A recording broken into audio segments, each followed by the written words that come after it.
Ilalaban kahit kanino, oo, simple lang ako at malabo mong magtipuhan. Kaya okay nang kahit sa FB mo lang mapusuan. Kasi di na mapigilan ng sariling mapaibig sa iyo. Ano ba to? Gusto ka laging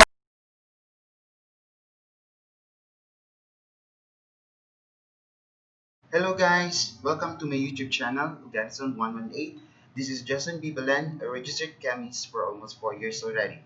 So today we will learn some basic concepts and fundamentals for organic chemistry so that we will be able to take up this course with ease and naming organic compounds and also the reactions for organic compounds. So here we go. So foundations of organic chemistry. So first we're going to do is to define what is organic chemistry. So basically when we say organic, the general definition is that these are actually chemistry for carbon containing compounds. So you already know about that when we say organic, you can really define it as those substances or those compounds that actually contains carbon. However, this is only a general term for the definition of organic chemistry because there are also substances that contains carbon but actually it doesn't coincide on the physical and the chemical properties of what organic substances is. So like for example, we have sodium carbonate. Sodium carbonate actually contains carbon because of its carbonate form. However, sodium carbonate is basically more into inorganic than organic substances. However, we only define organic chemistry generally as those substances that contains carbon in on its general structure because we will learn from time to time that basically the foundation for the structure and naming of some organic compounds are actually carbon is actually present on those substances and those compounds. So that would be a general definition. But let's focus on the carbon itself and the properties of carbon before we're going to talk about the deeper understanding on organic chemistry. But let's just first discuss the history for this organic chemistry because it's very interesting that we will know the history for organic chemistry. Okay, so John Jacob Berzelius is a Swedish chemist. So he said that organic, he first termed or coined the word organic, and he refers this organic as those substances that are actually formed by living or once a living organisms. Like for example, I am a human, so I can create organic substances, or a dog or a plant. A plant can create organic substances. So, for example, a human, so we can excrete urine, and that urine contains an organic substances. So that is the definition for this Swedish chemist, John Jacob Berzelius, that organic substances are actually coming from those living organisms, so they are capable of forming organic substances. And it is very strong belief at that time, and this is what we call the vital force theory. It's a very strong belief because no other scientist or chemist at that time able to synthesize organic substances out of living organisms. However, Friedrich Waller is said to be the father of organic chemistry. Actually, Friedrich Waller is not a chemist, but rather a German physician. But his first love is the subject chemistry. Because of his first love, he was able to synthesize organic substance from inorganic substances, which actually opposes the vital force theory. How did he do that? Actually, he did this experiment by an accident. So how did Friedrich Waller uh, able to synthesize organic substances from inorganic substance? So I will show to you how he did it. So here we go. He actually started a material, a starting material from inorganic substances like potassium cyanate and ammonium sulfate. So we knew that when we synthesize or when we combine potassium cyanate and ammonium sulfate, so by it's a double displacement reaction, am I right? So we can create ammonium cyanate and potassium sulfate.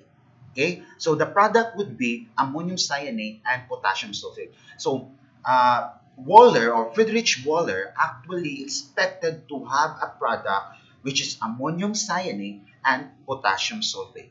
So, but when he hit this product and get its crystalline form, he noticed that he actually forms a white crystalline.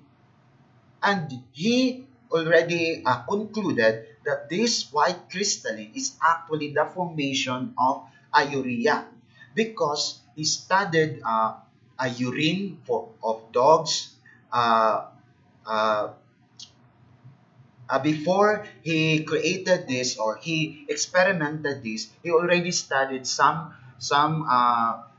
chemical reactions on urines, and he also synthesized, or he also not really synthesized, but he also extracted or get the crystalline urea crystalline in urines of dogs and animals way back on when before he did this experiment. Okay, so he already concluded that this white crystalline is actually urea.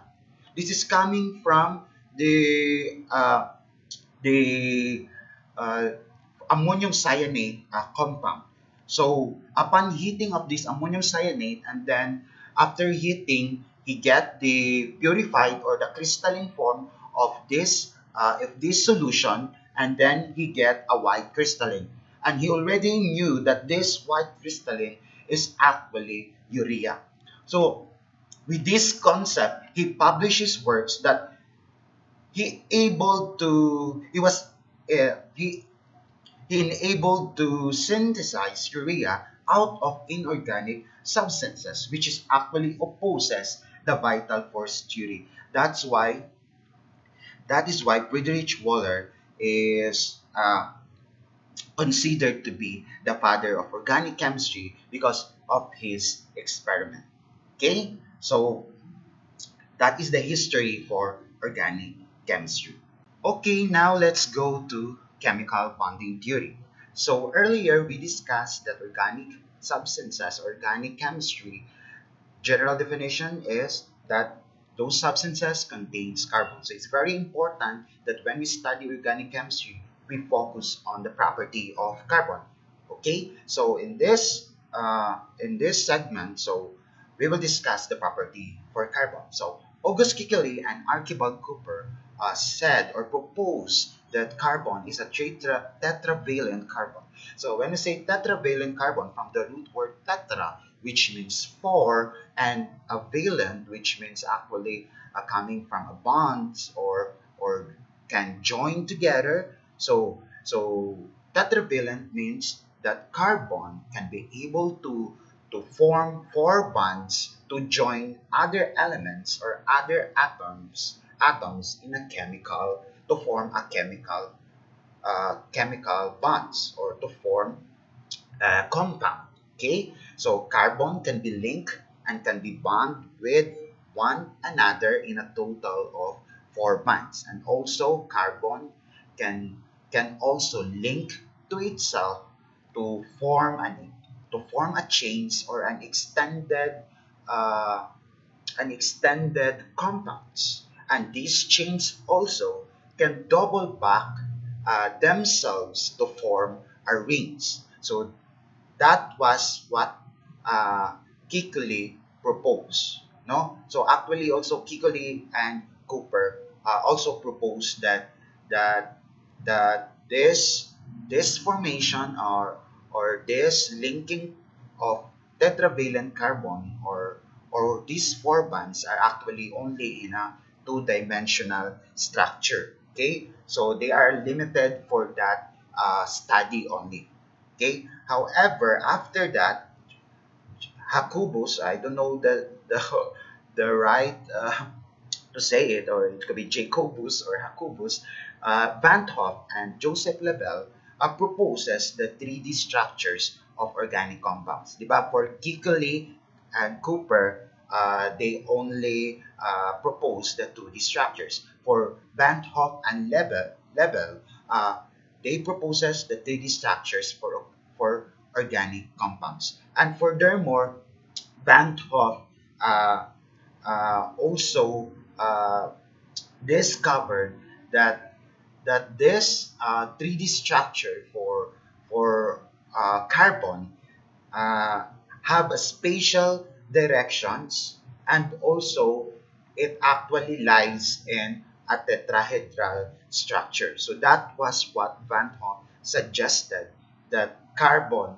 is sit on a regular tetrahedron. So we will know later that what is a structure of a tetrahedral or a tetrahedron structure. Okay, so basically carbon can bond itself, can bond to or can link to another atoms or elements in four bonds, and carbon can bond to another carbon to form a longer chains of bonds, and also carbon can double back itself to form a ring, or a ring or a cyclic compounds. Okay, so next is, so here is the representation of the Van Hoff 3D structure of a tetrahedral carbon. Okay, so here, so this is what we, this is that tetrahedral structure. Okay, this one, that is a tetrahedral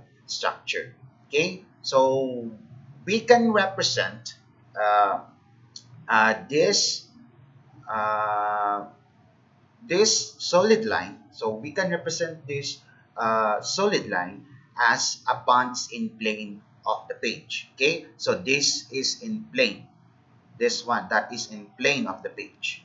Okay, so that the solid line will represent in plane of the page, while the dash line, notice this dash line, okay, or the dash line will represent that the atom is actually proceeding back or behind the page, away from the viewer.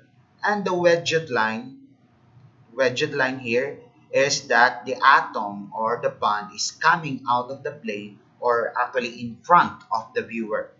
Okay, so you get that? So we can represent a 3D structure when we write it on a paper, no? When we write it on a paper, so the solid line will represent that the bonds are in plane of the page.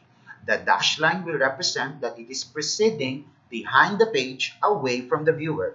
And the wedged line will represent that the bond is actually coming out of the page, or coming out of the plane, in front of the viewer. So this is the regular tetrahedron, and this is the structure of a methane. So a methane is a very basic hydrocarbon, so we will learn that later on. So it contains four hydrogens and one carbon.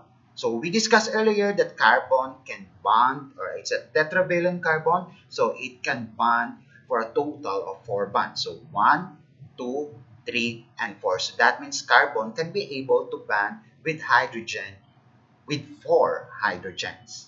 And the 3D structure is this, according to Van Hoff suggestion, or a tetrahedral 3D representation for methane. Okay, so to be able to learn that concept, so we have a problem here. Okay, draw a molecule of chloromethane. So the formula for chloromethane is CH3Cl. Okay, so that is actually CH3Cl using solid,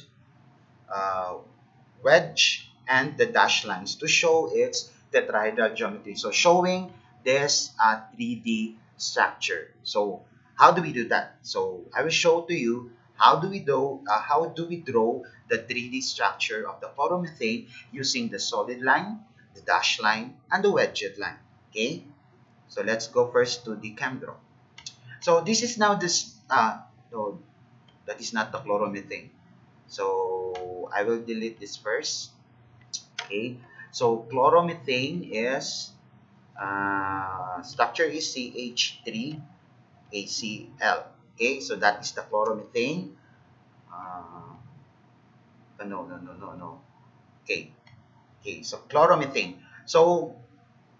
Uh, so basically, carbon would be the center because it can form four bonds. Am I right? So we can write H here. Okay. Then we can also write Cl here. Okay.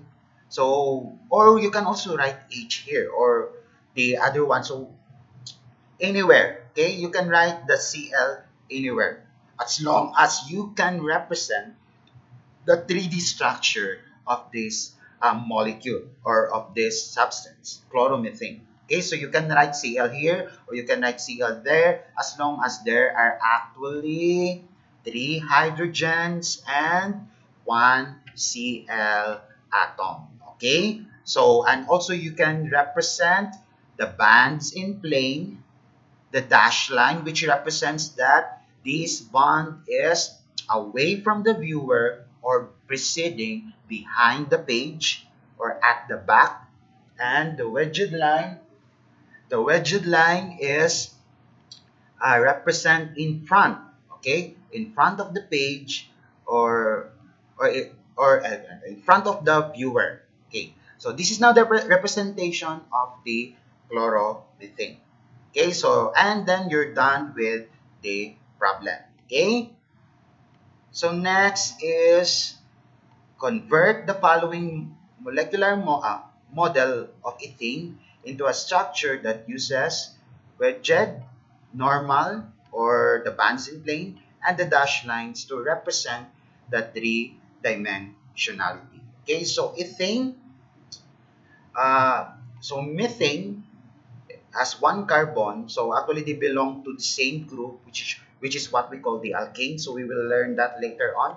So methane contains only one carbon, and ethane contains two carbons. So how do we represent the 3D dimension for ethane? Okay, so it contains two carbons and six hydrogens. So how do we do that? Okay, so first I will going to first that would be C2 C2H6. Okay, so we have C, uh, so there are two carbons, so we have C also,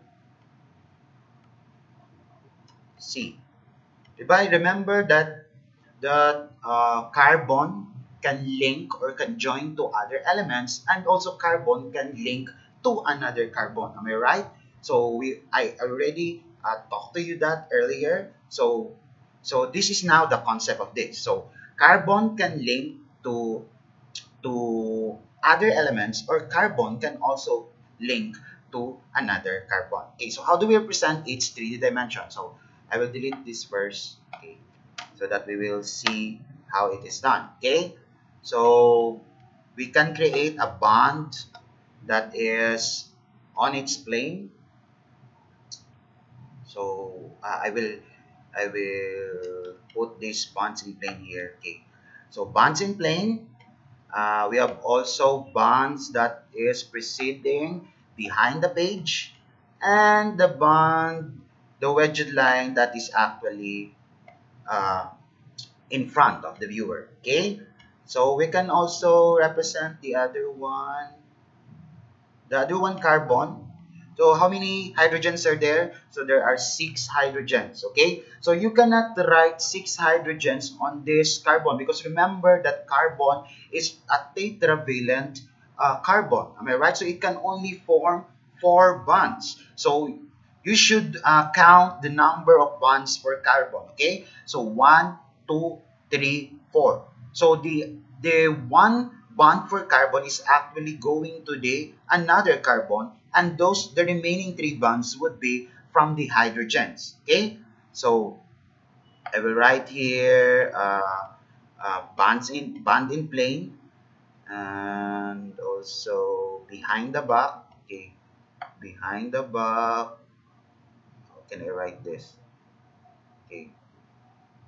Basta it is in preceding behind, okay, or at the back, and also in front. Okay. So this is now the structure or the representation for the 3D dimension of three-dimensional structure of ethane according to Van 't Hoff. Okay. So I can also write hydrogens here. Okay. Hydrogens. So there are actually six hydrogens. Six hydrogens. Six hydrogens. Okay. Six hydrogens, and we have another hydrogens. Okay, so count the number of hydrogens. You have one, two, three, four, five, six. So these are the bonds in plane. Okay, bonds in plane. We have a dash line that represents that the bond is actually behind the page or at the back. Okay, at the back. Then we have also the widget line, which is in front. Okay, so this is now the structure of ethane. Okay, we have C2, so C2, two carbons and six hydrogens. Okay, then we're done. Okay, so it's only very basic. No, it's very and also very helpful because from time to time we will actually draw some structures on this lesson. Okay.